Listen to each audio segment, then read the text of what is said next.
you don't even squeeze it when you squeeze it.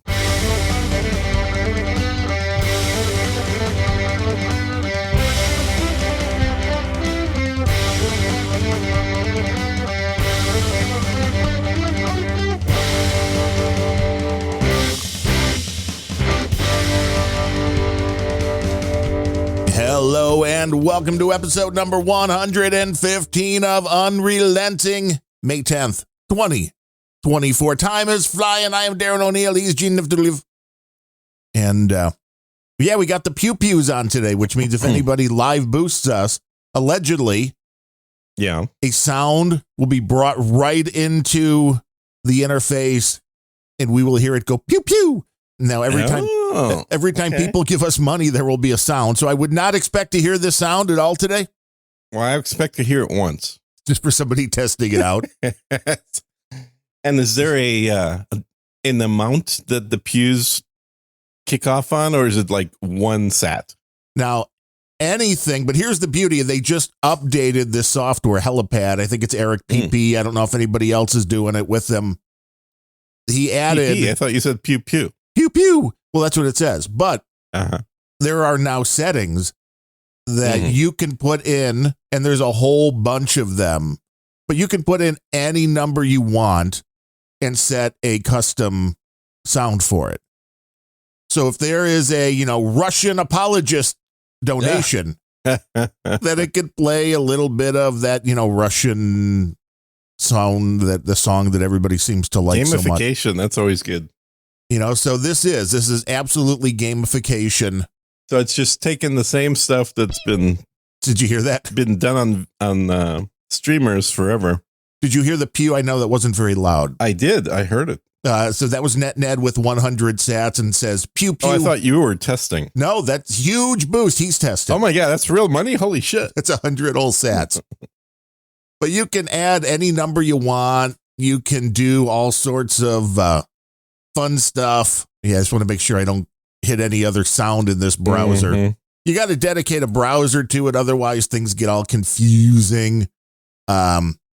But in these settings now, they've got numerology, which is everything from a, Satchel of Richard. So that they have the looks like the, penises. And that's anything with, 11 or 111 or. I get it. I guess people listening may not, but like what you're describing is literally what every freaking streamer on Twitch does. Yeah, there's huge different ones, bigger donations come up with anything. But now on any of these, so if you choose that there's a special donation that, a certain amount that once you hit that, you can play that sound. So it's like, hey, you could be an instant whatever. And, if you send in 100,000 sats now, the way this is set up, unfortunately, I only have 1 million Satoshis as far as inbound capability right now. So if you want to send more than 1 million, we're going to have a problem. But let me know, because I'll get that. I will get that channel opened up as quickly as possible. But yes, this is gamification. I like the idea. So if you have, since you can do the text along with it, if somebody's got a question for Gene, you can make it like, okay, if you send in so 1 million Satoshis is about $600 right now, I think. Right. Which isn't really what Lightning was meant to handle at one given point. There's only so much capability that it can handle. And you have to stake all of this, which is, I'm just glad I've collected enough Satoshis over the years. Yeah. That I had that sitting in Bitcoin, so I didn't have to go buy Bitcoin. But this is still the biggest downside for anybody that is not yet into that ecosystem. If you want to set up your own Lightning node and get it functioning, you kind of have to buy a couple of $1,000s worth of Bitcoin. And people will be like, oh, you don't have to do that much. But to make it somewhat bulletproof, you got to have a decent amount of money in there. Oh, we got Pew again. Did you hear the Pew? Is the Pew loud enough? I heard the Pew. Oh, no. Comic strip blogger 3333 and says, Korwa. I'm sorry. Korva. I think that's getting closer. Yeah. He wants us all to take Polish lessons. Yeah. There you go. I don't know why. It's a beautiful thing. There's a guy that was following me on X, and I noticed his name was Vilk, and I'd remembered that means wolf in Polish. So because of your connection with CSB. No, actually, somebody else telling you random Polish words all the time. It was the name of a dog of a YouTuber chick. Oh, okay, that makes more Polish. sense. And so I asked him, "Is that where your name?" And he's like, "Yeah." So I thought it was funny. So I guess that it wasn't just some random name from a video game or something that he came up with. It was actually wolf in Polish. Your knowledge of the Polish language is amazing. It's one word bigger than yours. But this is the interesting thing with all of this stuff. I'm glad I finally got it working, and it turned out it was one stupid setting. And everybody thought it came down to that it should have been something that was enabled by default, but wasn't, which was to take in the funds without an invoice, because that's how Lightning, I guess, was originally set up. Where yes, I remember that there was a point where nothing could go through without an invoice, and you had to create, I think it was known as an open invoice or a unformatted invoice or something. So once you generate that fake invoice that'll accept anything, like anything you want to send my way, it's coming in. Woo! Yeah, exactly. Yeah, that's the thing. It's like this whole Lightning thing, I think, was created as a proof of concept. And then it started getting utilized, thanks to Adam Curry, during the proof of concept phase. Right, and it just kept getting built onto.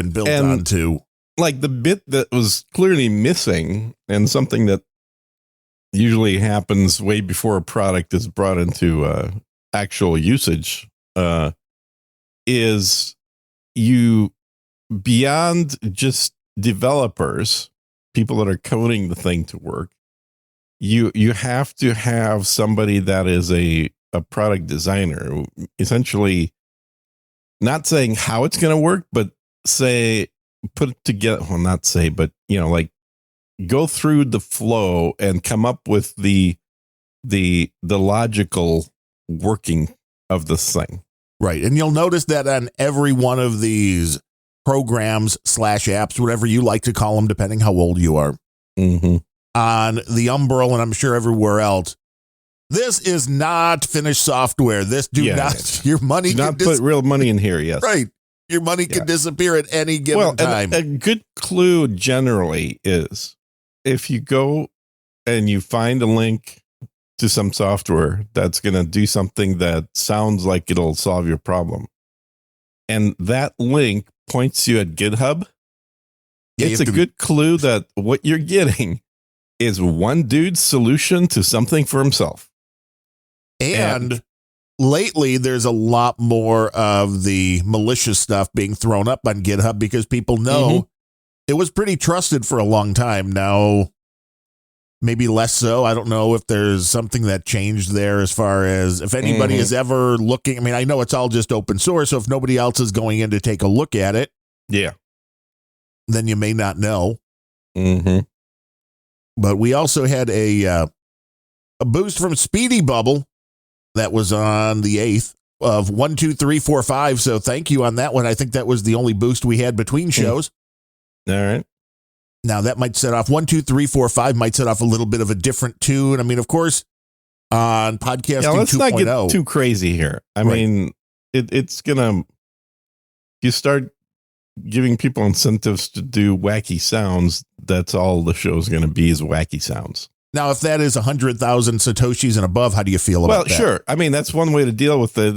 You can either just not do it, or you can set the amounts to be crazy high and no one ever does them. Exactly. And I think you can set it to, not make any noise if it's under a certain amount, all of this stuff. Now, the one thing that is the ultimate in trolling Gene, especially for this show, is the rock and roll pre-show is also lit, which means if anybody boosts the rock and roll pre-show right now, it'll still make the Pew-Pew on this, but you won't get any money.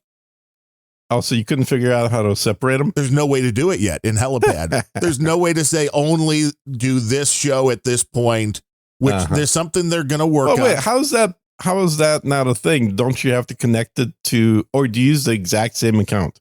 Well, it's only one node address, so it's all coming into my node.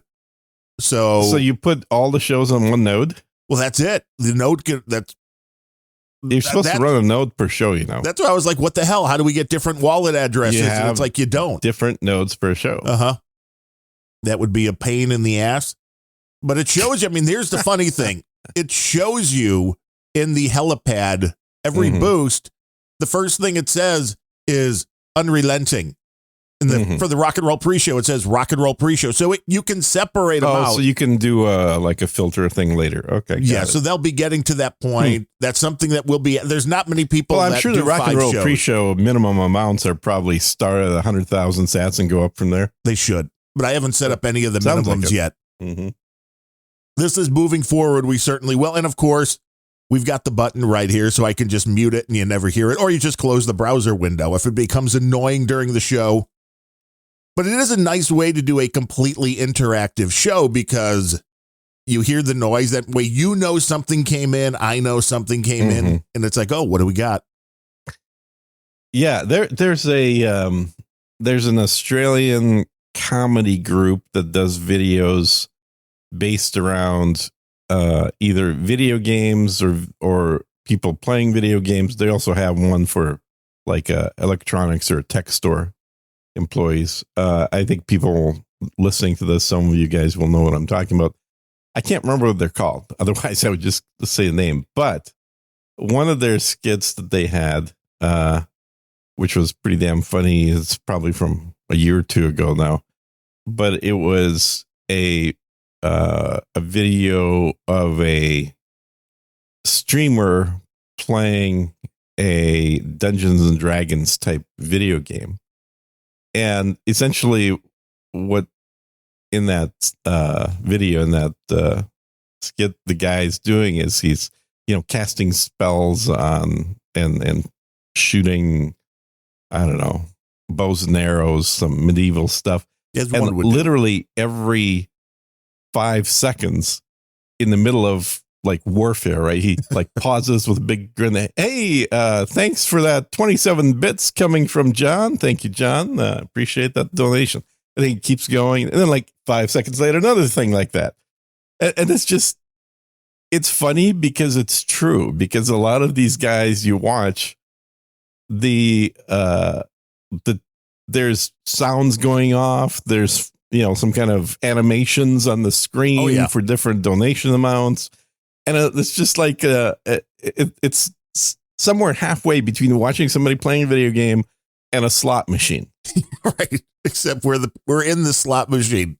Right. Well, that's kind of the point. It's that you're a weird kind of interactive slot machine like thing that people are plinking money into and hearing different buzzers and noises and videos and things going off, and the person thanking them for donations. Right. Ryan Bemrose is jealous. He couldn't figure out how to get his node running, so he doesn't like the noises.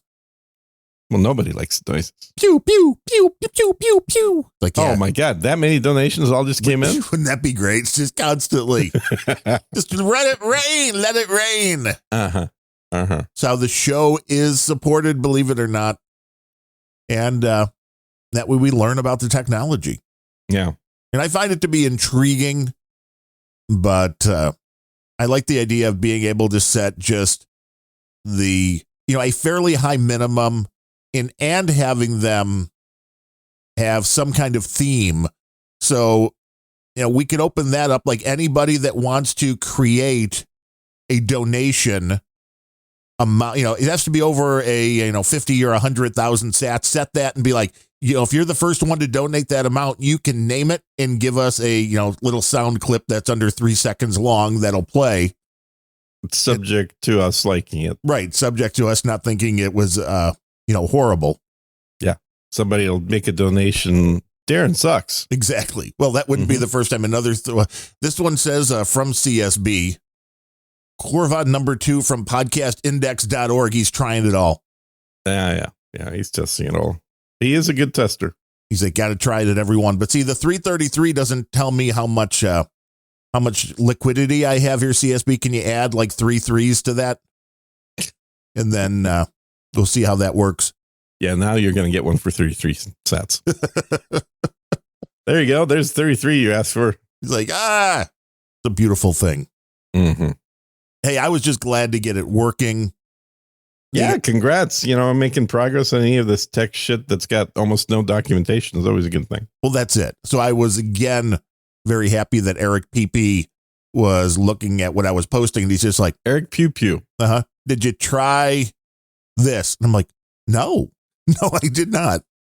Because I'm used to, again, you're right. It's the lack of documentation because I have dealt with software as you have, and most people listening to this show for years, that was a little bit smaller and obscure, but almost even the craziest small little thing that you might be dealing with, if you did the right internet search, you were able to find at least some suggestions. This, I don't think hey, did you check this setting, came up with anything for the error that it was throwing out. So it's a one step at a time thing, and then you learn, and then it's like, well, how come, and I'm the asshole too, because I went through this for a few weeks and was like, why didn't anybody do any documentation? But, once I figured it all out, I didn't exactly throw up any documentation either. So I guess maybe that's the thing to do.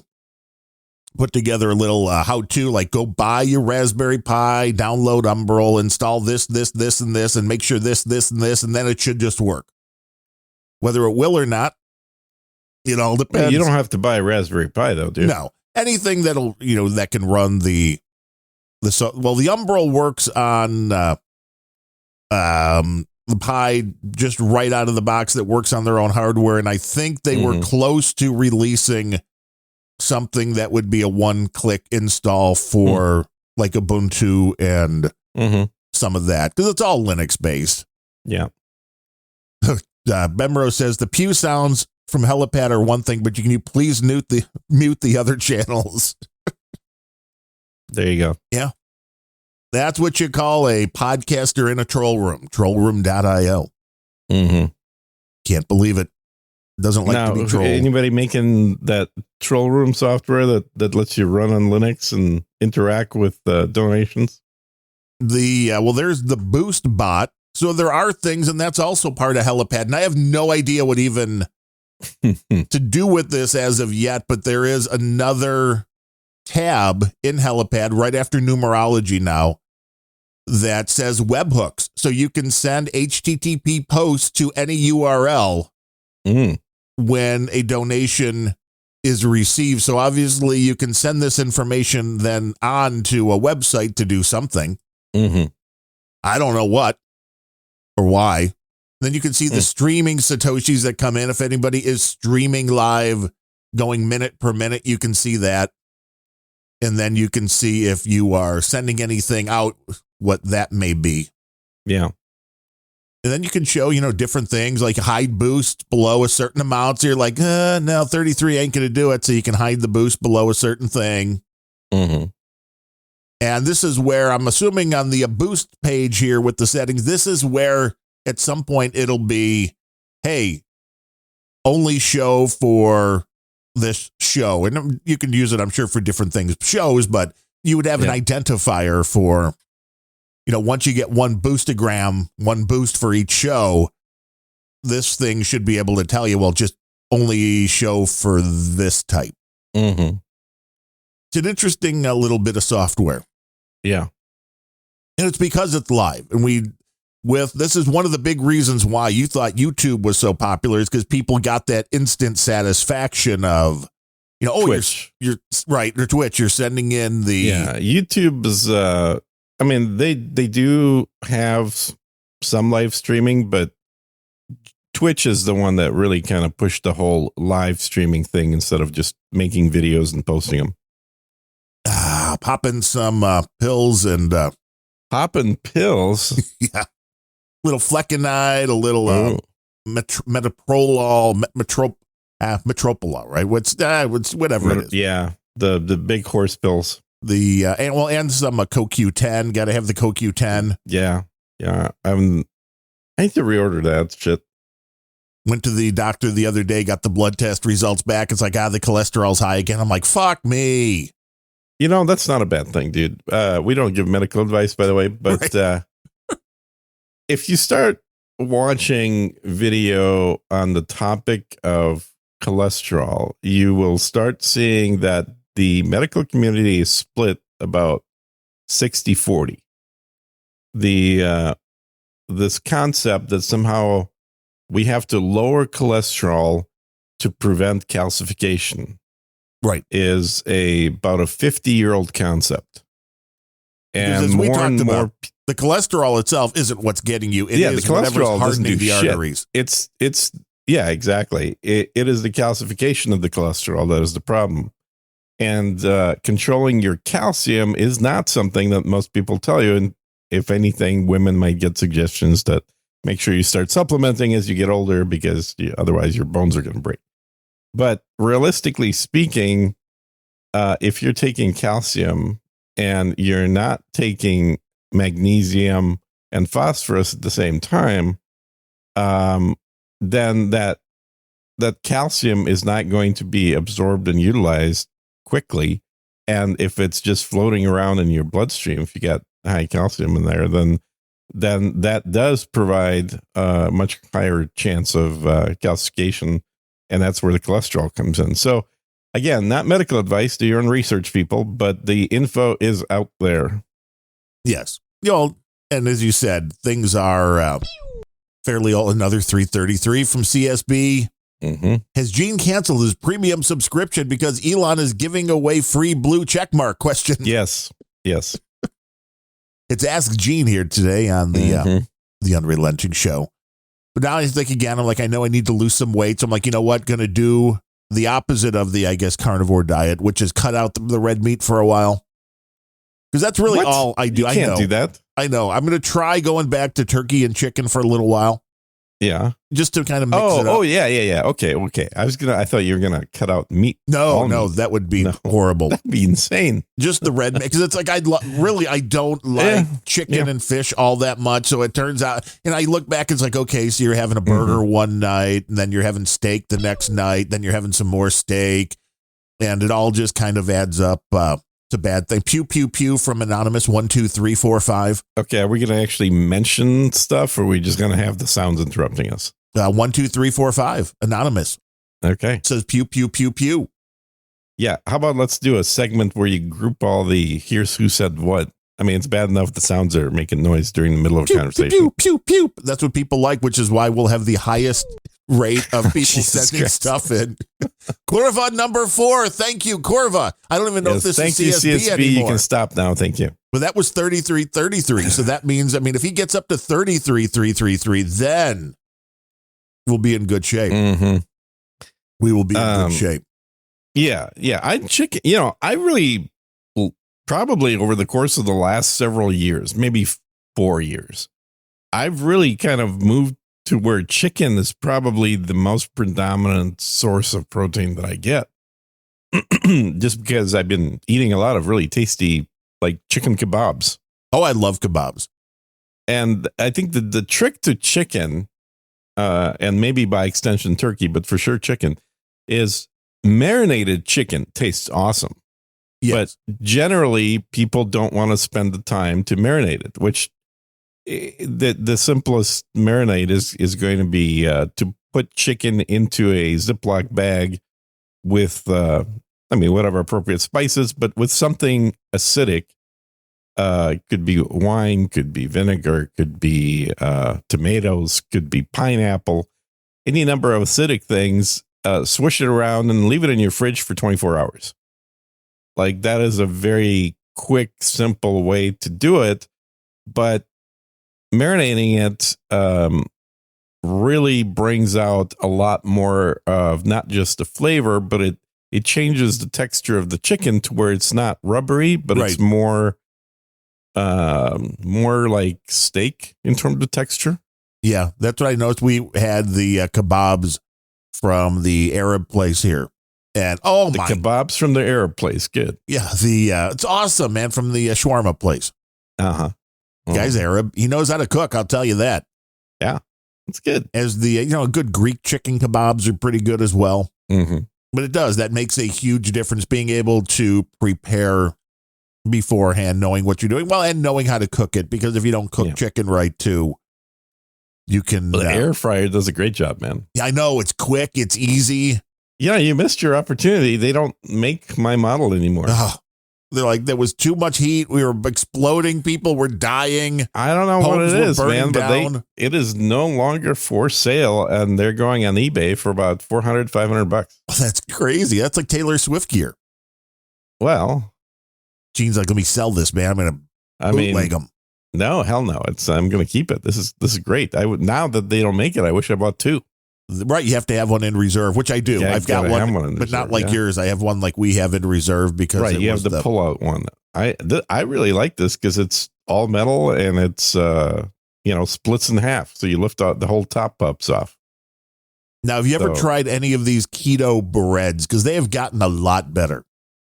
It's been a long time since I've eaten one other than by accident. And you know the difference with especially the older stuff that was a year or two ago. Mm-hmm. These things are moving forward quickly, and there's one from Lewis, I think the bakery is, and one you could buy at the grocery store, which you toast that up and have it with whether you're having it in the morning with your eggs or making a grilled chicken breast, you throw it on there. Well, I don't know that you need keto bread. You could just have regular bread. Well, the bread's the most horrible thing you can eat, really. Well, it depends on the bread. Whole grain obviously is going to be much better for you. Oh yeah, you don't want white. The other thing is anything.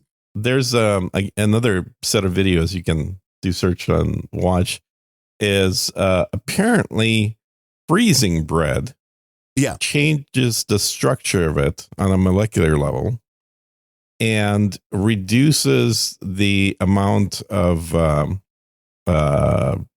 fast-acting carbohydrates. Really? So freezing it changes how your body absorbs it's carbs. Really bizarre. I don't understand the chemistry behind it, but they've done tests, and apparently eating a slice of bread will raise your blood sugar X amount, and then eating a slice of bread that was previously frozen does much less. That's bizarre. So I don't think that the calories disappear when you freeze the bread, but maybe like the sugars clump up into bigger nodules or something. But whatever happens, it slows down the absorption rate of the carbohydrates when you freeze bread. So, which is really one of the main reasons that generally people don't want to be eating bread, is that it spikes your insulin levels. And it does. Different types are different. Different type. Like the worst is obviously fake white bread, like Wonder Bread. Oh yeah, that is barely food. Barely food. Net says refrigerating tomatoes has the same effect. So maybe it is just something in the sugar. And maybe it is just a generic thing. Well, in which case, then ice cream, baby. You're right. It should be the healthiest thing you can put in your mouth. Yeah, I mean, imagine ice cream if it wasn't frozen. It'd be so much worse. The oddity with bread, you put it in the refrigerator, it gets stale, but you can freeze it and it's fine. Yeah, you could keep bread frozen for a long time and then use it. Although I put bread in the fridge. I buy this German bread from Germany. Thanks for pointing that one out. The German bread, the stuff from Ukraine. Right, exactly. It's because I thought, maybe there's a style of bread called German bread, but what I mean is actual bread baked in Germany and then shipped over here. Well, so you have a German bread guy.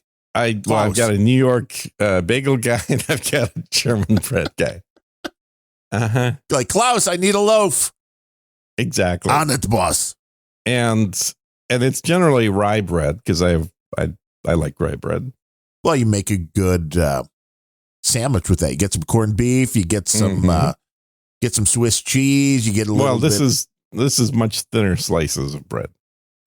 These slices are about half a centimeter. So it's like a wrap. No, it's not thin. It's about between half and a third of the slice thickness of pre-sliced Wonder Bread. I see. But it's a high density bread. Oh, you got to have dense. Squishy. It's like it's you don't even squeeze it when you squeeze it.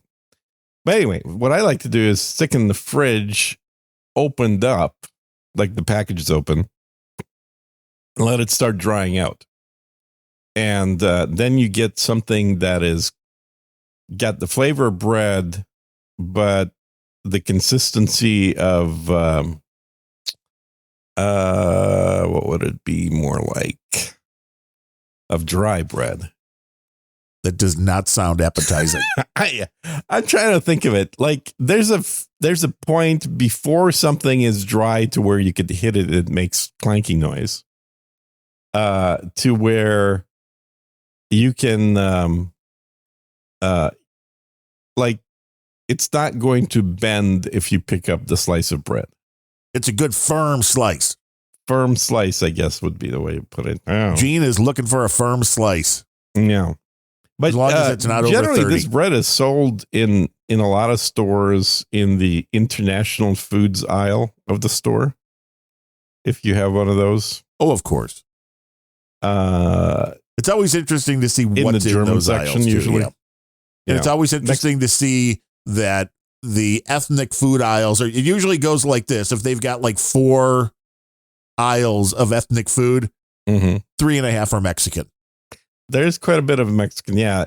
Here in Texas, that's called regular store. Right. It's just called food. Right. Yeah. There's just Mexican stuff everywhere. But yeah, it's usually you'll get a bunch of different Asian countries' foods. Right. Or you could pick up a can of spotted dick. You could get some spotted dick. That's in that kind of English/European section. And it's again, I don't remember what the name of the bread is, but it comes in a little brick. It's brick bread. It's brick shaped. Well, that makes it more convenient if you're going to throw it through a window, I suppose. Mm-hmm. Yeah. Well, if you stick it in your fridge and you completely dry it out, you probably could. Kurva number 5 from CSB. Fun fact. Bagel was invented in Poland. Bagels that makes total sense. 17th century Poland as a response to anti-Semitic laws preventing Polish Jews from baking bread. The Jewish bakers circumvented the restrictions by boiling the dough before baking it. See? Yeah, that totally makes sense. Thank you, CSB. 3333. This is why this show just got better. Yeah. Instantaneous feedback. I mean, you could do that in the troll room, too. Well, he could have always sent you a thing with a note. So the only difference is now you have a pew sound. Pew, pew. Well, now we should have a CSB sound. Now, that's another thing, Eric PP, if you're listening. Based upon the name sending, you should have the ability to have a special sound just for CSB. Uh-huh. That would be fun, too. The other thing I had at the doctor was I had noticed that like the tops of my feet were swelling a little bit now and then. Yeah, a little edema. Yeah, little lymphedema. Mm-hmm. He's like, everybody talks about, the blood flow and all this and this. He's like, nobody talks about the lymph fluids. Yeah. He's like, this is what you got. Look it up. Buy some compression socks. Mm-hmm. Like, okay. So they didn't give you anything for it? No. I mean, it's minor. It's very minor. And so I bought 3 pairs of the compression socks on Amazon, had them the next day, some Dr. Scholl's ones. And I was always, well, not always, but every time I need to buy something involving my feet, I'm like, it's going to be a pain in the ass. He's like, because, you could get the prescription written. He's like, your cardiologist can do that, but the custom ones are really expensive. Mm-hmm. And I'm like, well, size 15 foot. I'm like, you never know if you're going to find something just right on the Compression socks. on the open market for anything. I mean, shoes can be iffy, but these Dr. Scholl ones, they fit perfectly. Yeah. They come right up to the knee. They are not too tight. Knee. Jesus Christ. What do you got? Knickers? Yeah, pretty much. That's what it kind of looks like. It's a really good look. Do you need to compress that high up? I think that is part of the thing going up the leg. Okay. I don't know. They have ones with no toes. Like there's, a hole in the front so your toes can stick out. The bread you're talking about is called Ezekiel bread, according to NetNet. No, that's not the one. No, not that. No, wrong, NetNet. Find a new one. Find a new bread. Yeah. Although Gene wouldn't tell you were right, even if you get to it. So you can go through like 14 different breads. No, I would tell you if you were right, and but it's not Ezekiel. And then after Ezekiel bread is that company. I think they make everything now, but when they started off, their big thing was making sprouted bread. But knowing you, it would be like, oh no, it's not Ezekiel bread. Then you go through like 15 other breads. Then you're like, maybe it was Ezekiel bread. No, it's not Ezekiel. I see Ezekiel at the store all the time. That ain't. He's a good guy. That Ezekiel. You're like, what up? So we got compression socks on right now. It's like I normally never wear socks, so it's a little weird. Yeah, because I'm at home. So why would you wear socks? Right. I don't fucking wear socks. But now, hey, I guess that's the easiest answer, along with be more active, which is why it's like yes, do less podcasting. Here's the thing. You're absolutely right about the lymph fluid. Lymph fluid is basically the water out of blood. It's technically it's lymph fluid, not plasma, but you know how you remember back when they explained to you in school about how the entire circulatory system works, and it ends with blood flowing through capillaries, which have really porous walls, and they bring all the nutrients and oxygen to every cell in the body. They bring all the good stuff. Yeah, well, those porous walls are pretty fucking porous, and they're bigger than the size of the hemoglobin cells that are flowing through your blood and oxygen being delivered. But water molecules sure as shit soak through. And so you have a constant leakage, if you will, of fluid coming out of your blood into the intracellular spaces. And that fluid is predominantly what ends up going back up through and getting reconstituted as it's pushed by, in a lot of ways, by the movement of your muscles, which is why, not sitting in one place is good, through the lymph system. And the lymph system effectively is just pumping lymph up the body and into your, I forget the name of the specific venous vein that it pumps into, but it's around your collarbone. I think it's a little bit above your heart. So it's got to do a lot of pumping when you're 6'6". Yeah. So essentially, if you think about it, an easy way to think about it is you've got blood pumping in a circular system where it's just the heart is recycling the blood going through a loop, but there's leakage of fluids out of your capillaries all throughout your body, which are then squeezed into the lymph nodes, or the lymph. I don't know what they're called actually. They're not lymph veins, but essentially, it's their lymph. Well, yeah, the fluid's got to go through. Yeah, something. I mean, that's the good name. I can't remember what the hell they're called, but the lymph fluid is pushed back through these veins, for lack of a better term. They're not actually veins, but it gets pushed up and then into the nodes. The nodes is where the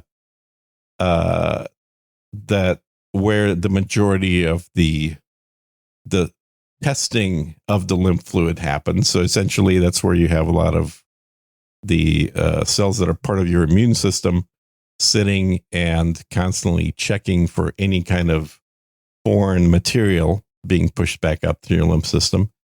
And then eventually it's all dumped into your veins, which then gets, at that point, it's all in your blood. It's getting pushed into your blood. But since we have the heart pumping the fluid through the circulatory system, you don't have a second heart for this. Yeah, we're not Time Lords. What? We are not Time Lords. Yeah, right. Sometimes you wish you had a second heart. Oh yeah, it'd be good to have a backup. Who reference. Right, it's like Doctor Who reference. Yeah. It's like sump pumps. It's always good to have a backup just in case. It's good to have a backup. Exactly. But the way that your body actually does it with the lymph fluid is it's really around the contractions of your muscles. So this is part of the reason why a typical symptom of sitting on your ass in front of a computer all day long and not moving around a whole lot is you start getting swelling in your feet. The swelling in your feet is just a buildup of the lymph fluid that's not getting pushed up because you're not moving your feet around. Yeah, you notice once you go on and start doing an hour on the bike, it's like, oh, that's going down a little. Yeah, and drink. Now, if you're not a regular coffee drinker, drinking a coffee in the morning will increase that compression and help to move the fluid up. But if you drink coffee, like a lot of people, where you're sucking down a cup every couple hours or every hour, then you're totally used to the caffeine. It's not going to make any difference. Yeah, you got to keep that caffeine level right where it needs to be. Yeah, I think, and this is not even going by studies. This is purely anecdotal. But what I found for myself is if I have one shot of espresso in the course of 24 hours, there is some noticeable effect from it and no headaches. If I have any more than one shot of espresso per day, then the effectiveness of that caffeine goes away. Like the body's just getting used to caffeine. It makes sense. So it's ironically, this is one of those examples where homeopathy actually seems to make sense. And the whole concept of homeopathic medicine was doing the opposite of what most medicine did, specifically in that it was to prescribe smaller and smaller amounts of ingredients until they started working. Because general rule of thumb is, well, if this didn't work, let's double the amount and hope that works. Right, because people don't understand that it might be more of a ratio thing in your body making it work, where if you find something like, oh, I need vitamin C, there's a lot of people then that are like, I will take 10,000. 10,000 micro. Yeah, exactly. That must be better. More must be better. Peeing orange at that point. Yeah. Yeah, but really it has a nice odor to it then. It's like being in a Florida orchard on a nice warm summer day. But this is it. You have to know the different dosages, and then you have to know, as we have discussed on this show before. Not medical advice. No.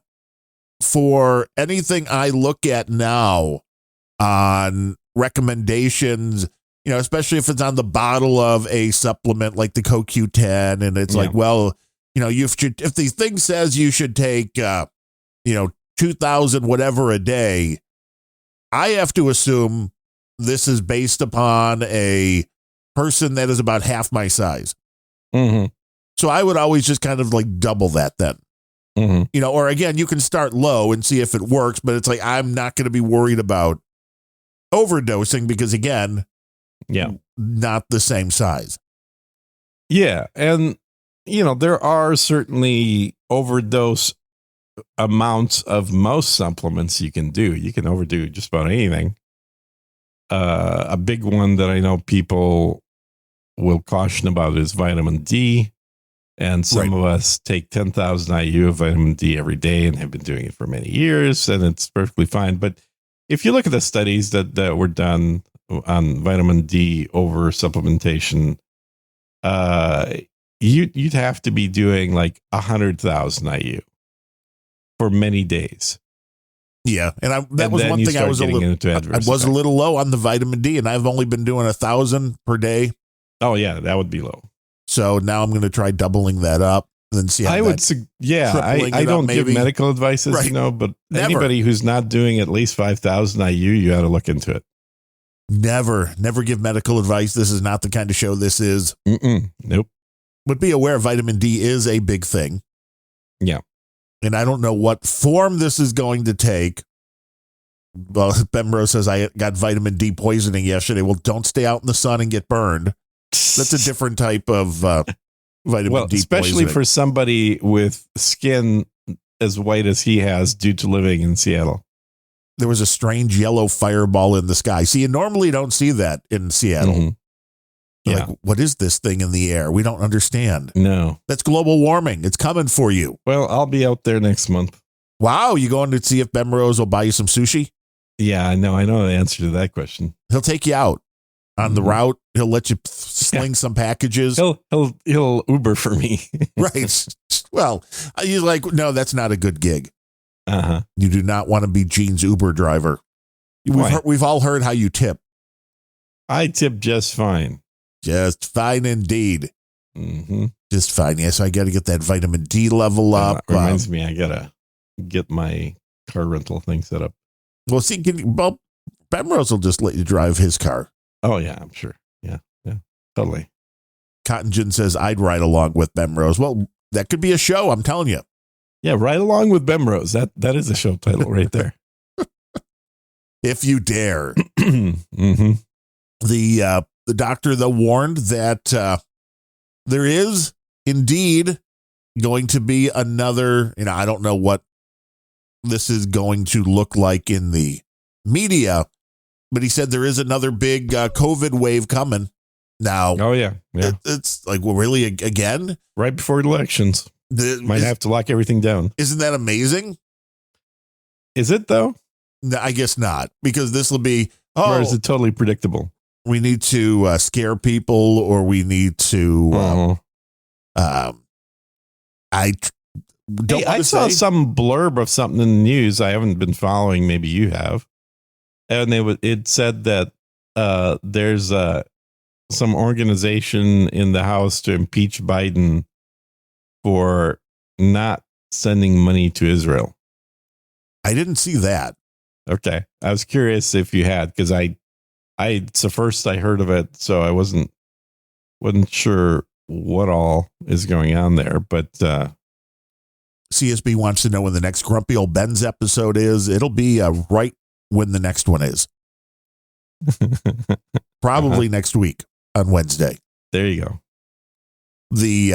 So I thought that was interesting, and he's like, well, I'm not taking any more shots because, with all these, everybody seems to be getting along, even the doctors now. I mean, although my guy was ahead of a lot of this. It's like, he's like, well, the more you give this and your immune system's doing this and you do this and he's like, every time you do that, you're affected. It's like, it's not good. Like, no kidding. No kidding.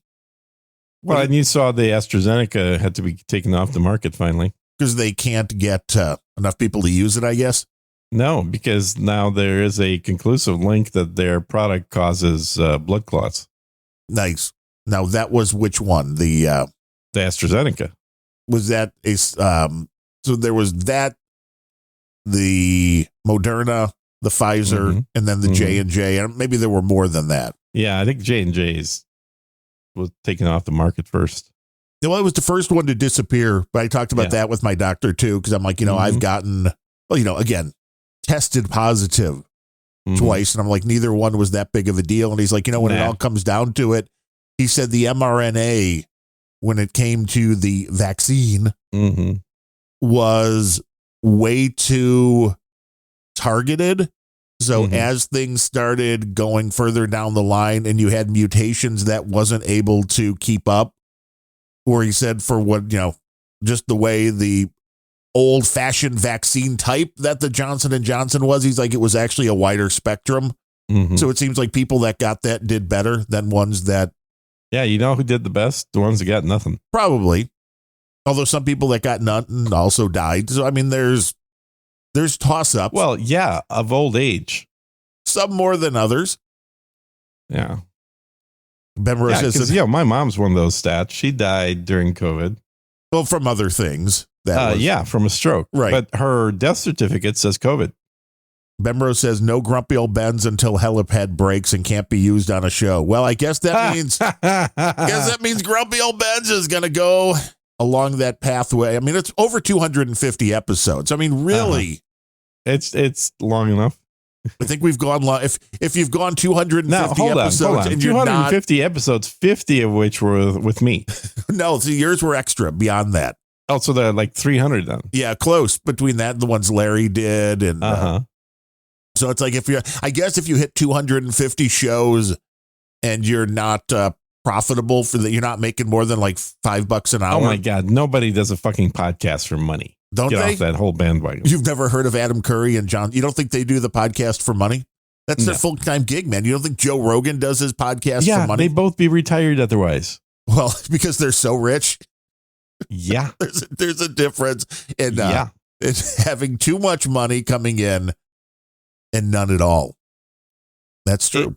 If you think Adam does the podcast for money, you're crazy. He does it for the love of the game. He does it to not go crazy. He did not believe. I brought some Sir G knowledge to the show yesterday. They were talking. Did you hear the show? No, maybe. No.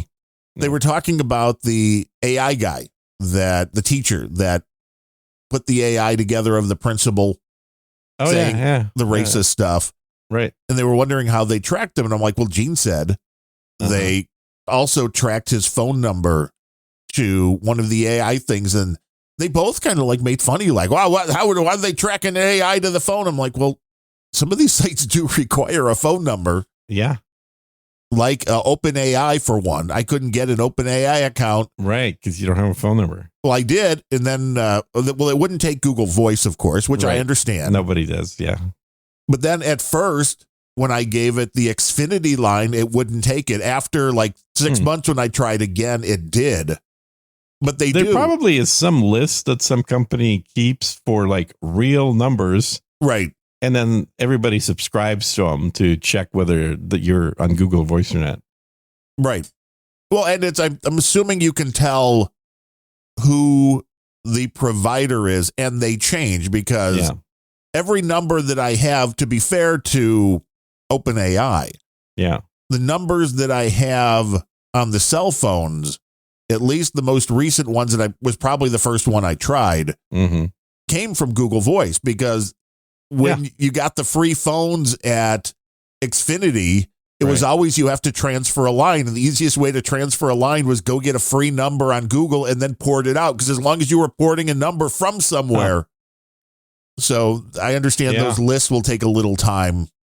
Yeah, get that updated. And it's funny because I've got I use an app called Burner for like you can get phone numbers from. And they have now started offering a Burner subscription that apparently is on the list for an extra fee. Oh, well, it makes it look like your normal Burner's phone numbers are clearly not on that list, and you can't use them for verification. But if you want to pay $5 a month, they'll give you a number that is on the list that you can then use for verification. That's what I think it's hilarious. Do you watch there's a will, there's a way, and a way to make some money. Yeah. Do you watch the videos on YouTube from Rob Braxman? Occasionally.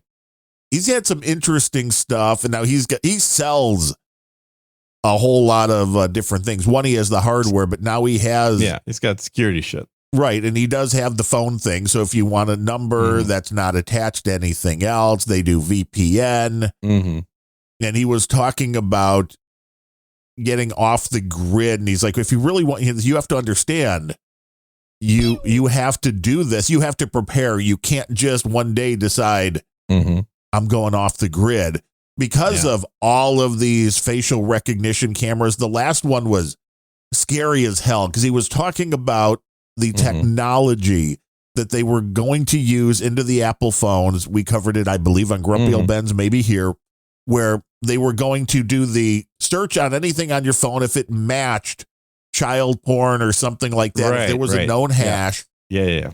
He's like, but they have the chip now in the iPhones, and I'm guessing in most of the newer Androids, that are able to process things like facial recognition, where you don't have to just have a photo. You can put somebody's face in there. And he's like, the phones can constantly be looking, one, sure, on any photo on the phone. That's one thing. But two, even the camera, he's like, because the cameras are always on, they're always sending information. He's like, it's possible that any camera on a phone, if it catches somebody, somebody else may just be on the phone and you might be in front of it, it's going to ding and then send, oh, this was a pattern match. He's like, every one of these phones being used as a bit of, very much like the show Person of Interest. Every camera, he's like, this is it. All of these on their own, no big deal. But the fact that they're all now going to a mothership where the data is being culled and it's being, curated and the things are being looked for and matches are being found. Yeah. It's interesting stuff. It makes you paranoid. Well, and that's the ironic aspect of it is that, Big Brother was pictured as being sort of like your television with a camera on top. Right. No, Big Brother is the thing you carry with you 24/7. Yeah. It's your phone. Which is why my whole thing, and I think you've got a few of the Amazon type devices. I find them to be useful, and I understand the privacy risk that they are. I never understood people that go, you're so dumb for having that, as they're holding their cell phone in their hand. Right. Yeah, exactly. It's like, do you not realize that's the same thing? Yeah. Except it goes with you wherever you go. Yeah, exactly. Unless you are Bemrose, who just leaves his phone at home. So I applaud him for that. Most people don't. Yeah. I mean, I would have a hard time with traveling without a phone. I tried it, right? I did it during my visit to the border. And maybe the one between Poland and Ukraine. No, the southern border. Oh, that border, right? Yeah. And my only communication was limited to a walkie-talkie. Well, you have big range. No, it's not that big. Satellite phone? Yeah. See, there you go. Just in case. I know, but that doesn't count. So the like not having the phone with me, it was definitely weird. It felt like I'd lost something. It's like it is kind of an addiction. And it's not an addiction. It's just one of those things you get very, very used to always having on you, just even if you're not using it. Right. It's just there. And so if you purposefully go somewhere without your phone, it feels like you left something at home. Well, I can tell you the amount of times, and I've just had this thing for about a year now, I think, the Apple Watch. Yeah. And I can't even tell you how many times that it's been on the charger. And there have been a few times where I've left the house and didn't have it on. Yep. That you look at your wrist like, oh, wait, it's not there.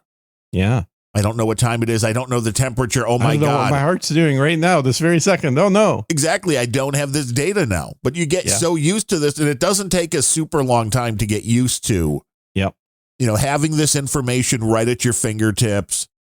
And which I think is one of the reasons, and this has been studied, why so many people have trouble falling asleep. I am not somebody who normally deals with insomnia. So I'm lucky in that, because that's horrible when it happens. Yeah. And for me, it's usually if it's too warm, like when our air conditioner broke. Okay, I knew I was screwed, because there's no way I'm falling asleep if it's 80 degrees and humid in the room. Sure. Yep. But if it's I nice, don't think it's possible for anybody to fall asleep at that point. Jesus. I know. I mean, it really, to sleep well, it should be like mid to lower 60s. That should be like you want to go in and hibernate. Mm-hmm. But one of the things that is the issue now is one, I guess there's a connection between the light coming off of your phone and people, like if you're doing that right before you go to bed. Mm-hmm. Not sure that's really all that different from people watching television, which is something that's happened long before the phones existed. Mm-hmm. Maybe it's a little different. Maybe it's a different light spectrum coming off of that. But I think it is that connection that people are, you're hearing your phone buzz, or you're hearing the phantom, like, oh, would somebody text me? Oh, whoa. Mm-hmm. Do wait, my phone. What? Maybe somebody's trying to get a hold of me. Mm-hmm. That are disconnecting from the world. I think this is why people are as crazy as they are today, and why news stories make people go over the edge, why there's so much more violence and insanity, is because people just are spread way too thin. Brain is not really designed to handle that kind of data. Like, you really need to know what's going on in every corner of the world right now. No, I don't think anybody does, frankly. Do we need to know what Gene is ordering for lunch? I haven't decided yet. Really? I don't know. I'm actually thinking of ordering groceries. Oh, ordering groceries. I was going to say, otherwise people could vote for what you should have for lunch. Oh, God. By, if you think Gene should have some halal food, then you put in 24,000. If you think should have. I had that every fucking day today. Every day. This week. Every day this week. You're like, you're on a pattern then. Mm-hmm. CSB has sent in a few more just saying, ignore this just for funsies. So he likes the noise, obviously. Oh my, yeah, I would imagine.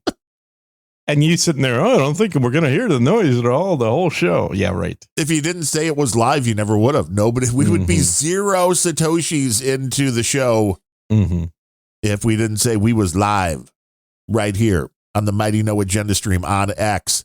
Yeah. Using Podcasting 2.0's great features, including Helipad, to let us know when people are donating to support this show. If you want to support this show, go to unrelenting.show. You can do it via PayPal. You can use it via P.O. Box, which nobody really does much anymore, which is probably good because it seems like the post office loses most of the mail now. Thanks to ESB. Another one for funsies. Yep. Makes sense. So other than your doctor, what else is going on? Was an interesting week on the Bill O'Reilly program.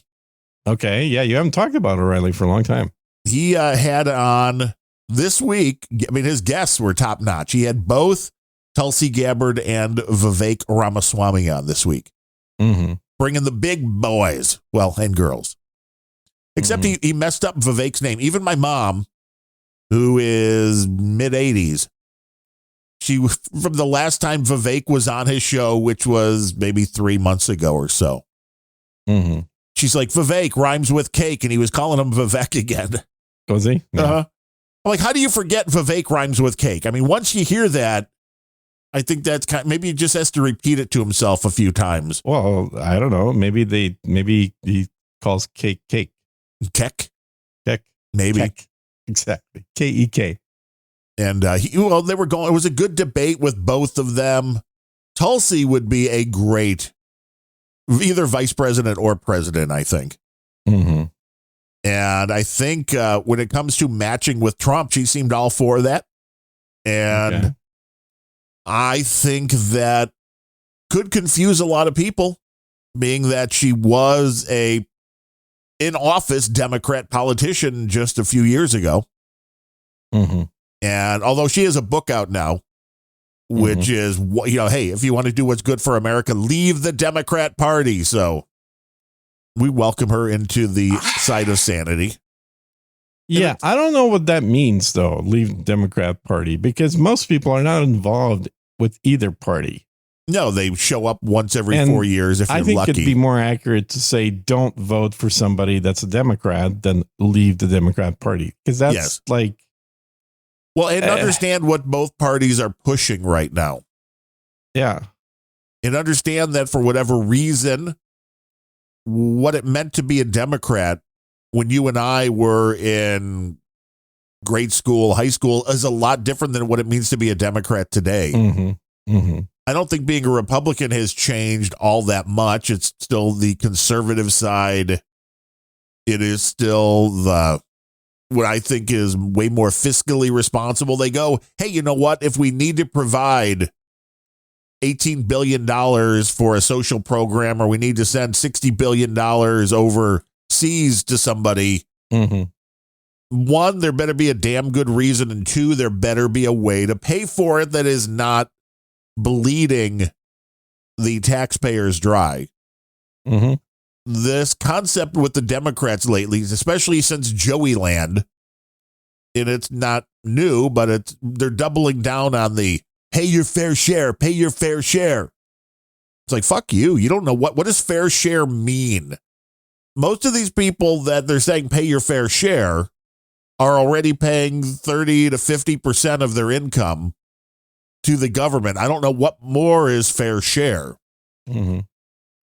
But it was an interesting debate between both of those folks and O'Reilly. I mean, Vivek and Tulsi, I mean, that would be a good bit there too, vice president and president. That'd be a good ticket. Yeah, did you watch her on Rogan? I have not seen that yet. Was it a Yeah, usual that came out. It was pretty good. I mean, 2 hour plus? Nothing earth shattering. It's all stuff that we pretty much have known, but she's definitely making the round. She's got a new book out. She was on Rogan. She was also on. I mean, if you're doing O'Reilly, you're making the rounds. Yeah. She seemed unflappable, which I like. She was not going to be baited into anything. Yeah. Yeah. Very calm. She's very calm. Yeah. I think she does yoga every day. Probably. Well, she's a Hindu. So, I mean, there's that. That's O'Reilly would be like, yeah, you'd be the first, Hindu vice president. You'd be the first Samoan. Yeah, exactly. Did you see that blonde chick comment about Ramaswamy? Oh no, but I know Ann Coulter and him were. Yeah. She was on his show, and O'Reilly asked him about that, and he just kind of smiled like it was a good debate or something. So there's no debate. So it was making the rounds yesterday or the day before on X. Oh, was this where she said had clips? She wouldn't vote for him because of his ethnicity. Yeah, pretty much. She said the quiet part out loud. She basically said, "Oh, I agree with you on all the points a lot more than any of the other candidates who are running. I just could never vote for an Indian." Now, she was serious about this? Yes. Or was this yes. in humor? She's like, the president has to be a WASP. For 200 years, every president this country has had some tie to the original English colonizers that came to this continent. And I think that is a good and right tradition that represents the American spirit. Like, she doesn't want anybody who doesn't have British genetics. Interesting. And interestingly enough, he was super tactful about it and didn't react. And because I'm sure people thought I was trying to race bait him. But he said, well, it's interesting. I think, there's certain aspects that I agree with you, and there's others that I don't, because what she's saying is extremely leftist, which is somebody's DNA is a indicator or guarantee of the actions of that person. Right. She is reducing everything to race. There's only two groups of people that have done that. One is Nazis, and the other one are woke liberals. Most other people, other than those two groups, tend to view race as a secondary or tertiary characteristic. And somebody whose parents were immigrants to the United States legally and who was born in this country, but happens to look brown, does not disqualify them from being president. And I mean, I never had a high view of her in the first place. I always thought she was kind of a cunt. Well, she's But always a lot of came people like her. across as a Howard Stern shock jock type. Exactly. But I just, politics. in general, don't like people that are from New York or live in New York currently. I can do that blanket statement because that's not something they were born with. That is a self-selection criteria. If you choose to live in New York, you're a little fucked in the head. Yeah, it's certainly not for the low taxes and low crime rate. For no reason. There's literally no reason to live in New York unless you've bought into this mentality that it's the greatest city ever on the whole planet, which has never been the case. It's always been a very dysfunctional city, and it's like you like living in the rat maze. Great, congratulations. You're not a normal person. I mean, there is an interesting thing. I don't know if any surveys have really looked at whether people, when it comes down to it, Ann Coulter, I mean, God bless her, I guess, for saying that bit out loud. You wonder how many people won't say it out loud that are like, well, I'm not going to say anything, but I would never vote for him because he's Indian. I'm sure there are people would never vote for a woman, or I would never vote for. But if you're going to say something out loud, one would hope you've thought a little bit about it. And then, it's not like she just sort of said it with a smile on her face, or that she but she'll come onto a show to get that she press. Is just being, emotional and unrational about it. No, she went on to then spend 5 minutes explaining why she wouldn't vote for an Indian. Oh, well, that was nice of her to at least give an explanation. Yeah, and that's what I kind of provided is, in a nutshell, that she thinks that the office of president has to be held by somebody that has British DNA. Well, that it has a certain look. That's the reason why the DNA. It's not. Well, she didn't say look, but in her mind, it's like this country was built by WASPs, white Anglo-Saxon Protestants. So if Vivek and she wants that England, continued, that would be okay. Or if what? If Vivek came from England, then it would be okay if he had a British accent. Yeah, she even said that if his kid marries somebody that's blonde and blue-eyed, if you get a mix, then their children would be okay being president. It's interesting though when you look at. Okay, I mean, the look. it's funny. Like it is literally absurd for somebody that makes their living writing and appearing for conservatives. I think she mostly makes money by appearance fees and books. Oh yeah, she's a bomb thrower. Always has been. To basically reduce things down to blue-eyed blondes. Well, and because it is a look, I will agree to a certain extent that if you're imagining a president and one of them is John Wayne and the other one is Bill Gates, which one do you think will show America has more power throughout the world? I mean, the look technically shouldn't, but it still does, doesn't it? It has that kind of actions show strength, not what somebody looks like. Yeah, no. I mean, the actions definitely do, because I get, you could be the little pipsqueaky guy, and then all of a sudden, whatever martial art, and you can just like kick somebody that's 4 times your size their ass, and then people know.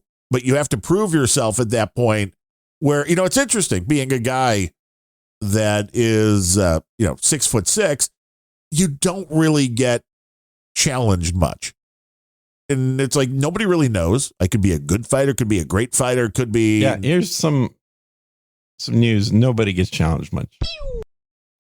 You do every day. Never. By the Russians. No. CSB is just really enjoying that noise. I know he is. I think he hates Bemrose. I think this is why he keeps just setting the noise off. Oh my God. For no apparent reason. But I mean, we appreciate it. If you could send in 333 per minute CSB, that would be great. Mm-hmm. More and more and more would be good. See, Speedy Bubble was streaming some Satoshis while listening. That don't make no noise. Mm-hmm. That's good English right there. But I think the look has something to do with it. I mean, I would highly believe that Tulsi Gabbard would, even if Tulsi Gabbard had the exact same qualifications as, say, Kellyanne Conway, I still think she's getting a lot more votes because she's hot. So I think Who the is look hot? has the Tulsi, It's not hot. compared to Kellyanne Conway. Yeah. I mean, Kellyanne has aged a lot. Thanks, Steve Brooklyn, for 1,000. Says, hi, Pew. Tulsi is also younger than Kellyanne. I know, but I'm just saying, you put them side by side and you're like, which one's going to get more votes? The look will matter, no matter what you try to say that it shouldn't. Yeah, but also Tulsi isn't white. I know, but she's hot. That's the difference. I mean, she's not really hot either. She's not hot. She's not ugly, for sure. Now, Vivek, people look at him and they go, oh, Indian dude. He's dark skinned. Well, is there a hot Indian guy that you think would have a better chance? There probably is. I don't know any at this particular point. But I think a lot of people just look at him and go, oh, you don't look like me. You don't look like any other president we've ever had. And that's wrong because I believe he could do the job quite well. We've had some ugly presidents. Yeah. Richard Milhouse Nixon. I don't know if he was all that ugly. No, if he grew the beard like you have, it would be. Yes. Well, presidents had beards back in the olden days. Back in the Abraham Lincoln days.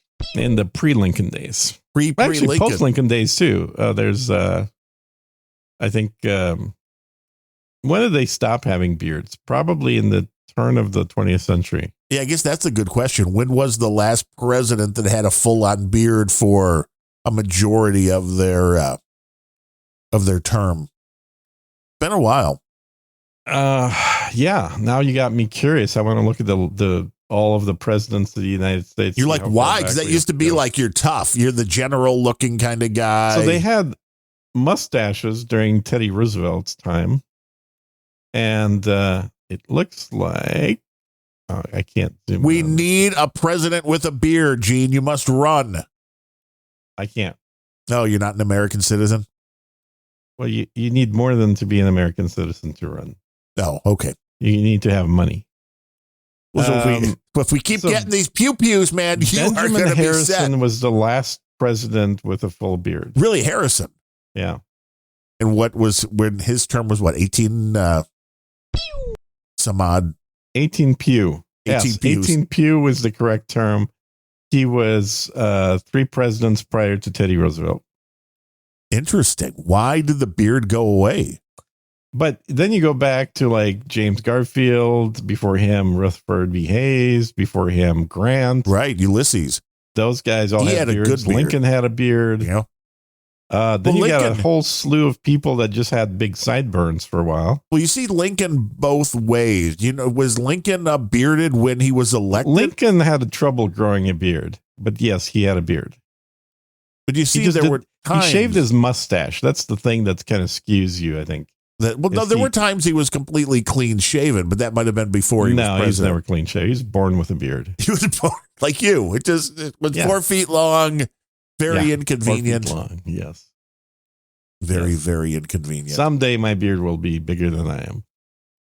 I think that may have already gotten to that point. Interesting, though. It is the look. It has something to do with it. I'll give Ann Coulter that. I don't know. But that is well, then Obama shouldn't have been elected either, shall he? Well, he's British, right? Obama? Yeah. No. Yeah, he was Irish. No, his family was like, didn't they track him back to Ireland? I don't know who they are in this example. Like people that doing this DNA bullshit, genealogy. No. I think Obama's Irish, isn't he? No. You put the little apostrophe. Right. It's a guy with an apostrophe in his name. It's good that I forget that. Mm-hmm. Yeah. Biden, Obama, all of those. Yeah. I'm pretty sure Obama was not related to Kennedy. They might have been like double cousins. Yeah, might have been. I think that was Bush and Kennedy were double cousins. In the New Yorker, we have an article rediscovering Obama's Irish roots. Uh-huh. See, it's he looks really Irish. Oh, he's super Irish, yeah. Mm-hmm. And the boy, see, Irish from the coast of Africa. Yeah, it looks like he One has of those Irish that got stuck on working on the slave trade and stayed in Africa. Obama himself first learned about his great-great-great-grandfather Falmouth. Uh-huh. That was from Ireland. Yeah. So, uh-huh. Right there. That's why he was okay. Yeah. So it's really, when it comes down to it, Ann Coulter the was fake like, birth certificate says he's Irish. He's Irish. that is why Ann Coulter can't really complain. It's like, oh, Barack Irish. Mm-hmm. So at least he's better than that Ramaswamy. Yeah. Yeah. So I'm not a big fan of people that utilize their ethnicity to get into positions. And there's plenty of that going on in corporate America, where somebody would not have been promoted were they not the right ethnicity. So there have been a lot of people that have accelerated their progress through the company because of their ethnicity in a lot of companies, most big companies, in fact. But at the same time, if you utilize merit as the qualifier for somebody, it's hard to argue that Ramaswamy is not qualified. Well, he's qualified. He's built $1 billion company, not $1 billion. He's built a company that generated over $1 billion to him personally, which is pretty good. Yeah, it's pretty good. He is quite eloquent. Top of his class at Harvard. I mean, he's got all the he's got those boxes checked. Yeah, got all the check boxes. He's educated. He is eloquent. He is quick to think. So he's not like He's not a stutterer like the president now. And he doesn't have dementia. He doesn't have dementia. No, and he does think and respond personally. He doesn't have a bunch of like people walking with him that are going to write whatever he says. I think there's an awful lot and I was not a fan of his initially when he came in. I'm like, who's this guy? Who's this little short Indian dude? And then you listen to him. Yeah. And then you listen to him and it's like, guy's basically vocalizing what I'm thinking. So who cares what he looks like? Well, this is it. This is why TV changed everything. The Kennedy versus Nixon, when it was the first televised debate. Right. There's a lot of that when this went on in music too, where there were black artists that were getting played because they didn't know, or vice versa, that white artists that sounded black were getting played. And it's interesting. And like, you meet the person, then you're like, oh, you're not what I was expecting. It's quite interesting what the look will do, whether you realize it's having an effect on your thought processes or not. You would think when it comes to be president, you're like, well, let's just get the most qualified person who's able to lead the country. And for Ramaswamy, the fact that he built a company, I mean, we saw Donald Trump did a pretty damn good job when it came to economic policies. Yeah. You would think somebody that was a business person, that was the whole thing before Trump. It was for years, we got people on the right going, if we could just get somebody in that understood business. Exactly. We'd be okay. Yeah. The problem with Trump, I think, was that honestly, Trump could have been much better earlier in life. He's too old. And I don't mean old as in declining health and dementia, old as in he's set in his ways and he's achieved all his goals. And so he's less hungry. And I think a Trump, when he first talked about running on NBC back in his 40s, like, I think he had a big interview with, what's his name? Dave, good old Dave Letterman. Yeah. Dave Letterman on NBC. And he first mentioned the idea of, I think I'd make a pretty good president, probably the greatest president that ever was. He probably should have ran then But I think he both got talked out of it by people saying, dude, it's way too much work for not enough upside. Right. And do it when you're old, so you'll be dying sooner. Yeah, exactly. And back then, I think he actually would have brought in much better people, or at least fired people faster. But as much as everyone's chanting Trump, Trump, Trump right now, we saw what Trump's first term looked like. We saw that he accomplished almost nothing that he campaigned on. The wall didn't get built. He didn't wash out the swamp. None of this shit actually happened. Now, the good news is nothing bad happened either. We didn't start any new wars.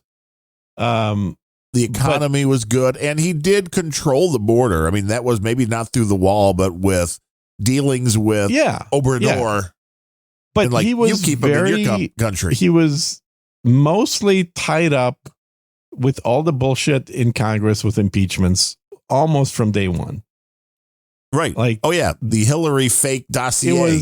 There was just, his whole presidency was just a nonstop slow motion car wreck.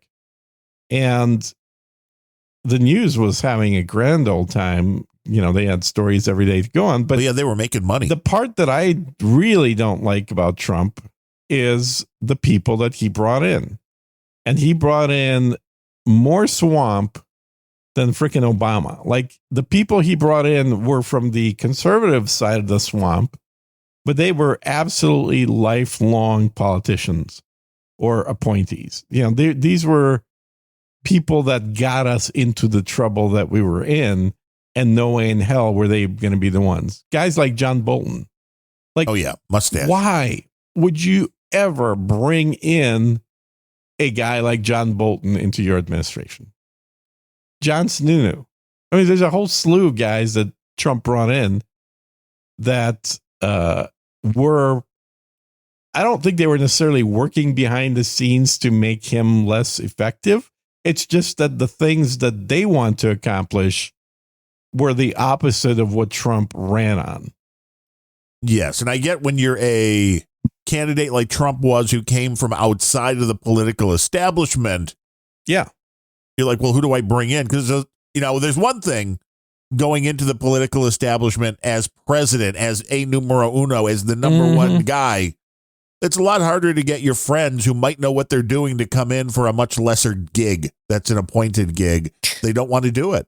Well, but that's the problem, is it seemed like he initially just started putting family members in. And as much as that looks dumb, it was probably the best thing he did, because at least they're not going to backstab him.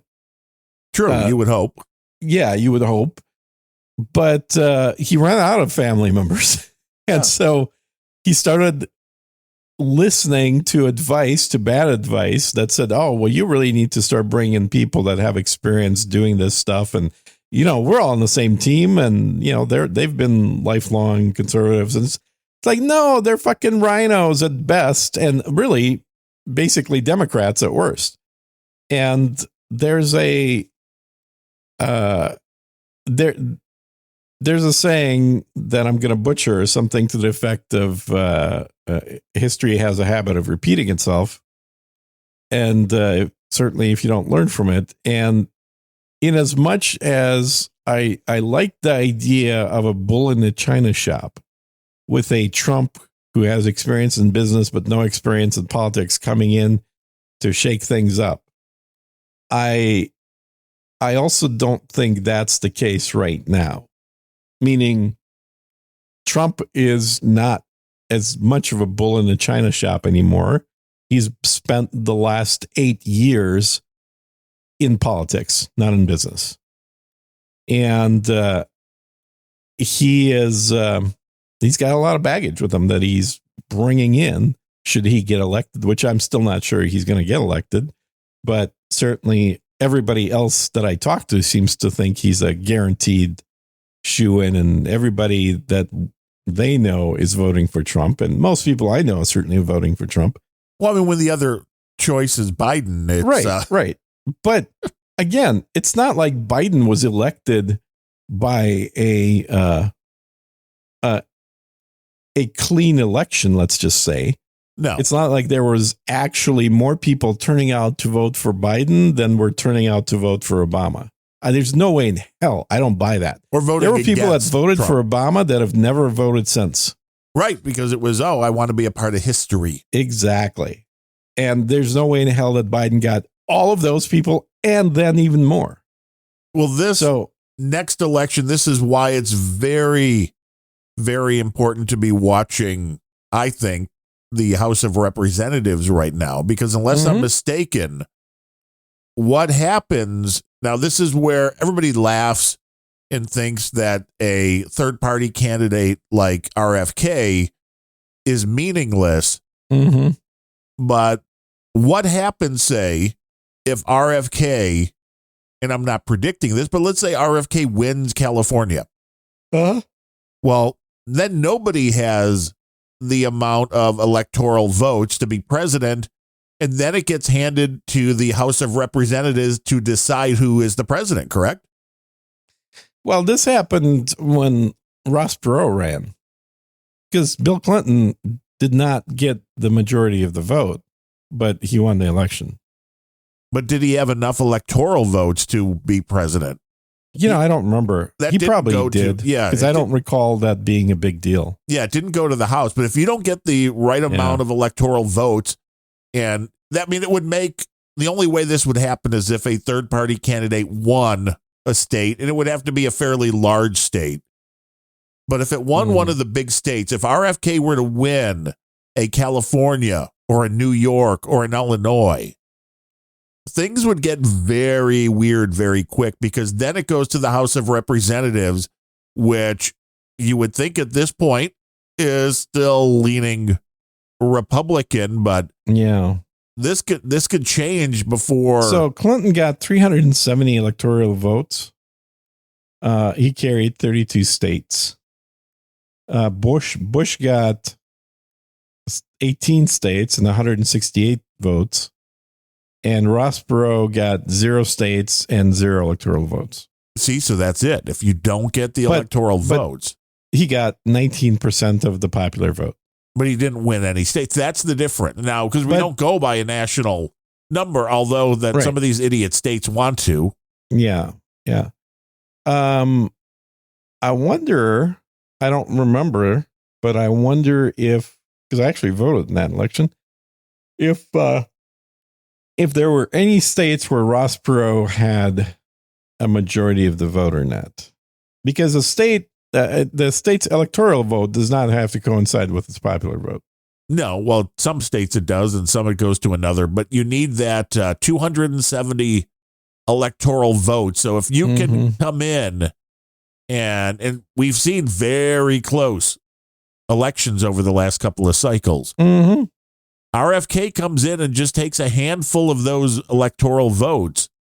But I think he'd need to do better than Ross Perot to get even a single state. Do you think that he would get more than 20% of the popular vote? I don't. But all it would take is one state, something weird happening, and people in California all of a sudden going, "Fuck Biden, man! I'm going for this guy instead." I don't predict that it's going to happen, because it would be an oddity. But having any strong third party candidate who could actually win some electoral votes in a election that is as close as this one is probably going to be, even though it should be a blowout, something this close, when it starts getting into that oddity of, well, then these people decide who's going to be president. I can't even imagine. I would say all of these Democrats right now, they're like, oh, Trump is promising violence. It's like, well, no, he's not. He said it would be a bloodbath for the car companies. I know that's a little different. But can you imagine if it came down to RFK takes just enough electoral votes off the table that neither Biden or Trump get enough electoral votes to be elected, and it goes into the House of Representatives then? Who then could pick whoever the fuck they want. It doesn't even have to be one of those two guys. Right. Which is interesting. I mean, the House of Representatives could go, let's see, who should we pick? They could throw anybody in there. Can they? I believe so. I don't know. And then I wonder what the percentage has to be in the House. Is it just a one vote? Do you need just one more than half to? It's quite interesting, though. But this is the kind of stuff that I've not heard anybody else talking about. Yeah, probably because it's extremely unlikely that RFK is going to get one state. Yeah, but after the last election and all the kerfuffles, you would think that maybe it would be interesting television to tell people what happened. I think if RFK was getting close to getting one state, there would be a massive amounts of mail-in votes discovered, all for Biden. Well, of course. They would be from the last election and this one. Yeah, exactly. Oh, we found these from the last election. They should count. Yeah, we didn't count them the last time, so it's only fair. Yeah. So I don't think it's, I would say it's not likely, but I'll even say it's probably not possible. Well, because it would be bad. I think RFK is probably going to get about 3 to 5% of the total vote. I think in some states he'll get more, but I don't think he'll have enough to win. Here on, let's see. I think he'll get over 1 million votes, but I don't think he's going to have more than 5% absolute tops. He's probably going to be in the 3% range. Now, even more interesting is if neither candidate gets a majority. Yeah. Then it goes to the House of Representatives, where each state gets one vote. Now, how does this fucking work? Who has the majority there? I know the Republicans have a majority of seats, but each state only gets one. Yeah, one per state is a Republican majority by a long shot. A vote per state, because there are more states that vote Republican than there are states that vote Democrat. No, it's not called the Senate, no beret or Bemrose. It's only the House that elects the president. Yeah, and it's one. It says one representative from each state, which is very interesting to know. Yeah, because the only way that Democrats win is because they carry California and New York. Let's see. So senators would elect the vice president. So there's, yay, Senate. Being in the Senate is not as good as the House. Oh, it's much better. You only have to run every 6 years. Yeah. They get to elect the vice president, though. That's what they get. The House elects the president, but you only get one vote per state. So, what happens in states? Obviously not all of the state representatives are of the same party. Right. Yeah, I guess it would be a majority, what the majority of the representatives of that state agree to. That's very interesting. I wonder if you could have a state that just abstains. Well, I don't know why you would want to, but I guess. No, but if they have an even number or the same number of people from each party. A majority needs to be reached. So it says you have to keep voting until a tie, so if there is any kind of tie. That could last for years. Yeah. This is maybe what we're going for. Well, and I think the president pro temp during that time is the Speaker of the House. Interesting. I would think that you would have, when it comes down to, because you're right, the massive amount of the people in the House, there are a lot from California. You got 54, it looks like. So you only get one vote out of all those. But Louisiana, Arkansas, they all get one too. So this really is the ultimate in equaling things out. Although I think it's still pretty close. No, there's definitely more Republican states. There are fewer Republican. Well, or let's put it this way. Like if you look at the House, the Republicans have a very slim majority, but they represent more states because states like New York and California are virtually all Democrat. Yes. Yeah, it is. So if you go by state, the Republicans win. Absolutely. It's a mathematical, intriguing problem here. That is, I don't think it is, dude. I think you're overstating it. I think it's very simple. The Republicans win.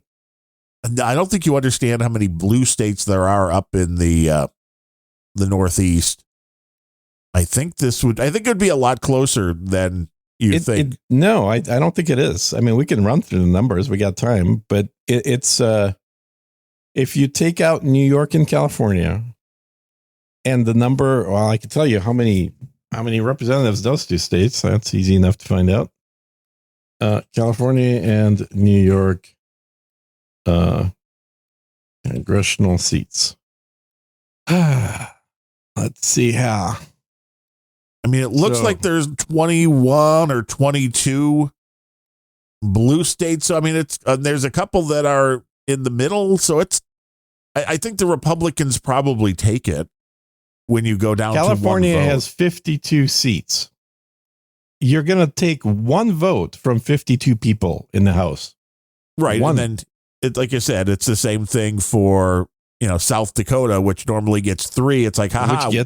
Which gets one vote. Well, and there's the same now. Yeah. That's my point and the House is still, even with California having 52 of those, is still Republican by a couple of votes. So just over half the House is Republicans. The big states, the only big state, frankly, that doesn't vote Democrat is Texas with 38 seats. But all the other big states like New York and California vote Democrat. So you reduce 52 Californians to 1, you reduce 26 New York to 1, and you reduce the 38 from Texas to 1. But, it's a smaller, there's smaller number of states. The smaller states are the ones that are voting more Republican. It is intriguing. I think that if you shrink it down, it doesn't matter how the state voted in the national election, doesn't matter how the state even votes for senators. What matters is, does the state have more Republicans than Democrats, which will determine whether it votes Republican or Democrat, and then the total number. And, so that's what, 60, 70, 80. So from the two states of California and New York, those represent 80 votes in the House normally. Those are going to represent 2 votes. Now, it's still within, obviously, single digits because there's only 50 states. But this has only happened twice. Mm-hmm. In the 1800 presidential election, when the House chose Thomas Jefferson, and the 1824 election. So it's been a while since this has gone down. Yeah. But I also don't think it's going to happen because I don't think there's any way in hell RFK is going to get a state. But wouldn't it be beautiful if he did? Can you imagine the violence in the streets? People just not understanding, wait, why? This is our votes don't count. That would be all would be on MSNBC. Yeah, you're absolutely right. That would be the mantra: is our votes don't count. That's correct. They're not supposed to. Right. This is how it's like you don't understand. You're not actually voting for president. You're not voting for that guy. You're voting for the elector in your state who's going to go and make the vote on behalf of your state. It is not a popular election. No. As much as the Democrats want to go and try and re-look at these older elections, like we would have won the popular vote. It's like, but no, you wouldn't have, because if the rules are changed, more people might come out and vote in Illinois and California who know that there's no chance. That's exactly right. I mean, why would you bother going to even take time to vote in California as a Republican? Right. Because it's not going to happen. Like, you have zero representation out there. So if you haven't left, God knows why, your vote is completely irrelevant. So this is what the Democrats that go and blather on MSNBC and the like will never take into consideration that those, Hillary would have won, or Biden would have won, or Al Gore would have won. You don't know that because it's not the same rule. You can't change the rules after the game has been played. I can't play Gene in a game of checkers and then go, well, I would have won if this would have been the rule. You can't do it. People try to re-legislate it, but try to rejigger it up. Yep. But it would be very entertaining if RFK could just win one state. And a big one even better, like California. That would be beautiful. It would be devastating for the Democrats, that's for sure. But I don't, he will, if somebody thinks there's a realistic chance of that happening, then he should definitely not drive in a convertible. Right. Because really, how much does it take to $25,000 to mess with this system? What was the breakdown? Oh, sorry. I thought you were asking something else. What was the breakdown on the last electoral votes for the last election? How many did I think Biden got 10 billion and I know that's what it Trump seems got like. about 5 votes. That is what it seems like. So Biden got 306. You need 270, so you would have to drop that down like 36 votes. Could happen. Yeah. Could happen. Yeah, if the votes were actually counted between the hours of the election and midnight, then absolutely it could have happened. It was amazing how the nighttime votes just... Then all the places that with all the electronic machinery said they're going to need 3 or 4 days. What? 3 or 4 days to do what? Oh, to print more ballots and then hand run them through the machines? You have to print them up. Okay, I gotcha. We have to figure out who's voting for who. Oh, my God. It's going to be entertaining. No, that was so retarded. question. I mean, the path that this country has been going down into third worldhood is both sad and hilarious. The last boost was from CSB. He said it's his last, and he says, Corva, number 15, last for today. Thank you for your service. No, thank you for your service, CSB, and helping us test out the pews. They clearly work. Right. Bemrose is annoyed. The show was well-funded from the Polish contingent. Yeah, Bemrose it's not even his show and he's annoyed. I know. Can you imagine if it was his show? It would be a 5-minute show. Like, you'd be like, you turn that off. You turn that off. You turn that off. And the more you get mad, the more CSB would be like, boop, boop. Because it's such a low cost of annoyance. Right. What is 333 sats right now? Like 2 cents? Probably like 5. It's not much. Yeah. It's a small amount at this point. Yeah, it's definitely under $1. But the payoff is so cool. The payoff is so cool. You say so. I think it's interesting. I mean, there's no question that when you engage it, the show is going to bring in more boost. I mean, I'm not saying it's a lot, but it's going to bring in more. Yeah. And here's the thing is I really wish that instead of using sats, the same type of system with the automation and the ability to send money would have been done with dollars or, fractions of a dollar. They're starting to build that in. For the very simple reason is that people have no clue what a sat is. And it's like casino chips or video game in-game currency. It's just, I don't know, it's something. I put in like $50 or $100. I don't know. I got a bunch of these. So I'm going to send like 300. Right. Some of these interfaces are starting to build it in, which is the instantaneous translation. The conversion. Yeah. Because like on YouTube, when you want to do a little paid message to the person or on Twitch, if you're making a donation, like it's all, you can see exactly how many dollars it is. So if you want to have up to, I think, 10 characters, it's $2. If you want to have up to 25 characters, it's $5. You want to have a couple of sentences, it's $50. Though that's another interesting thing that maybe Eric PP can work on. The higher the amount, the more of the message it shows. Yeah, exactly. Like your message is, it'll only show the first X number of characters depending on the amount of the donation. And 333 today is about 20 cents according to NetNed. Okay. Well, there you go. So it's like, what do you want? If you want that minimum to be like $10, that's 16,000 and a half.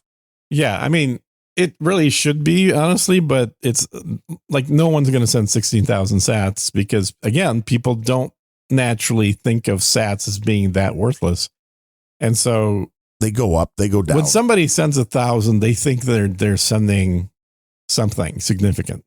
Like, yeah, you want to send $20 to the show. That's like 33. That's like all threes. 33,000 is 20 so bucks. $20 is 33,333 roughly. Yeah. Yeah. In that general area. And that's the thing is it really shouldn't have been sats. It should have been like kilosats. How many thousand sats do you want to do? So at least you think a minimum should be 1,000, which is like 60 cents. No, I think, well, so that's a little more. If you want to just have something ding, I certainly wouldn't ding it for less than 1,000 sats. But if you want to have a message read, and I've said this before, and I think Bemrose is even higher, but I don't really think that a message ought to interrupt what we're talking about if it's less than $5. True. Which puts you at like 88.88. You can set that. That's 541. That could be the minimum of. And that 88 area, yeah. So it's got to be at least 8,800 sats before it generates a read. Anything less than that, and this is what I think Adam did very well. Is for people that donate less than $50 per show are not read out. You're right? Anonymized, and it's that's the brilliant part. Is really, honestly, if we're going to be honest. They don't want to waste the time to read low donors because it's going to take a long time to go through all the people that donate a small amount of money. Right. It's not wasting the time. It's just there isn't enough time. Right. Because then literally half the podcast would be reading. And $3 from John Smith. Thank you, John. I appreciate the $3. Fortunately for us, the levels are so low that when CSB sends in 20 cents, it pops up, even though I don't think it should be making any, like you tend to read everything no matter what. Well, we can adjust this. That's why we brought this one up. Mainly going to be an adjustment in your head. Well, that's where it has to happen. No, it's the adjustment in the software. Because if it doesn't go pew-pew, then it's like it's not real. I don't care if it goes pew-pew. I'm less concerned about that. I think Bemrose dislikes it more than I do. Pew-pew. I'm just saying when it goes pew-pew, don't just stop and then start looking at who sent. I think I should take you saying pew-pew and change that to sure, say pew-pew, whatever. We can change the audio to that, like you saying that's fine. I don't care. That'd be awesome. If you want, go for it. Feel free. My only point is that the stopping of the direction of the conversation in order to acknowledge somebody should have a minimal cutoff. I agree. I think we need to set that higher and then look at the other ones during a donation segment if we want to scan through them. But that would make sense. Yeah, if you want to, at the end of the show, like as we're coming up to the last couple of minutes of it, go, hey, and we want to thank blah, blah, blah, blah, blah, blah, blah for sending us sats. And I do want to thank blah, blah, blah, blah, blah. Good. Well, then feel free. Cotton Gin, he has the script. He's looking for the pew-pews now. So we can isolate that. But see, we'll have that right in the audio. If you listen to Unrelenting, once it's put up and posted, you can get all the pew-pews you want. It's the beautiful thing. It's one step at a time. We're getting the stuff working until it crashes. Then I don't know. Then it'll be like, what the hell? Because that's what happened to Bemrose. He put it up, had his own node. It was working like fine and dandy. And then it crashed. Although he was running a Minecraft server on the same box. So it's like, don't do that. Yeah, well, I put up a node 4 years ago or 3 years ago, whenever it was, when this whole thing started. Remember, when you got your voltage account. Yeah, before I got the voltage account, I first put up my own node, and I was in the process of waiting for it to populate as it's downloading and synchronizing with the chain. Before I would actually start using it. So thankfully, before I put any money in there. And during that period of time where I was waiting for it to synchronize when my NAS crashed. Oh, yeah, that was no bueno. And so I lost 2 drives. So basically all the data was gone, including that node. And in the new helipad, the troll room's talked about this. You can set a minimum. So the helipad is moving brand new. You can put your own audio in there. It's in the interface. So check out helipad if you got a node. So how much does helipad take? What do you mean? How much does it take? Well, it's not going to be free forever. It's just being tested right now. At some point, they're going to want a piece of the action. Probably. It's all open source right now. They ain't taking. I think it's Eric PP. Is there somebody else on helipad? Let me know. And we'll update everybody when we're back next week on Friday. You know anything exciting going this week? No.